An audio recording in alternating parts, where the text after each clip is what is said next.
Hello everyone, welcome back to another video from Quick Guide. Today in this video, I'm going to show you how you can log in into your Affin Bank account.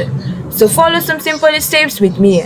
Open your web browser and in the search bar, type in affinalways.com. It will take you to the official website of Affin Bank.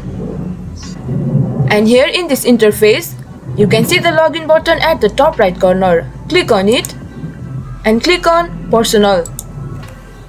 Now in this login portal, enter the username of your account. Once you do that, click on Login.